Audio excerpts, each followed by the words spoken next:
masaya na ako. Pero sa puso ko, alam kong may hinahanap pa ako na hindi ko alam kung saan ko matatagpuan. Sa araw-araw na pagpasok ko sa school, sa mga taong nakakasalumuha ko, lahat sila napapasaya ko dahil sa mga sinasabi at kinikilos ko. Pero, minsan, naisip ko, sino kaya magpapasaya sa akin? Pero guys, alam nyo, grabe talaga. Nung na-encounter ko si God sa buhay ko, grabe.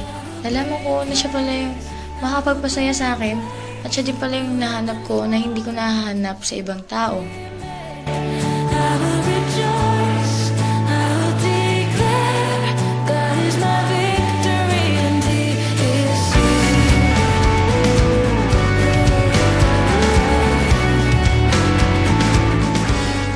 Alam mo yung feeling na wala kang problema, feeling mo na wala kang naalala sa buhay, kasi alam mo na nandyan si Lord, kasama mo siya, at alam mo rin na hindi kanya pababayaan.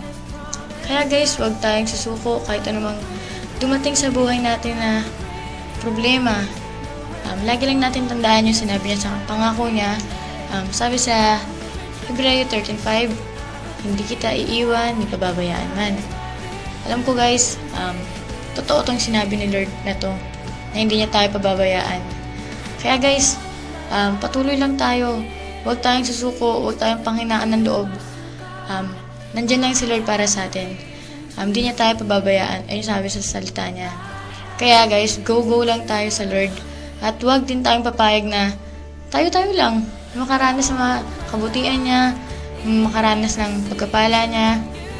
Ibahagi din natin siya sa mga taong hindi pa nakakilala sa kanya.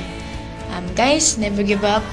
At sama-sama tayong maglingkod sa kanya hanggang wakas.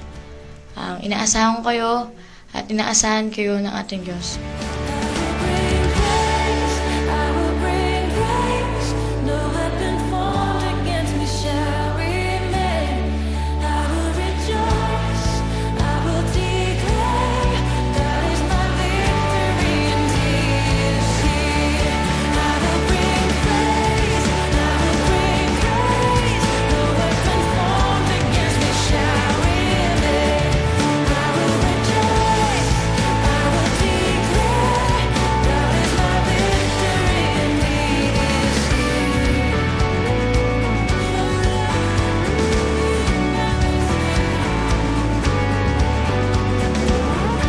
April, I am extreme.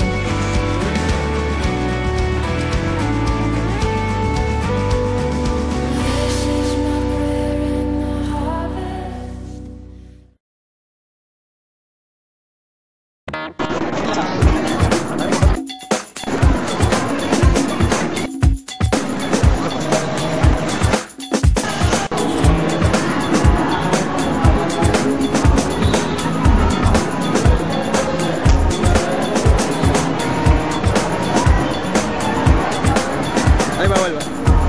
Bawal daw. Ganyan.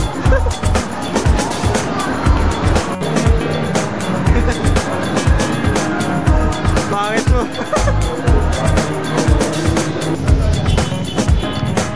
Okay, ko alam po kami document.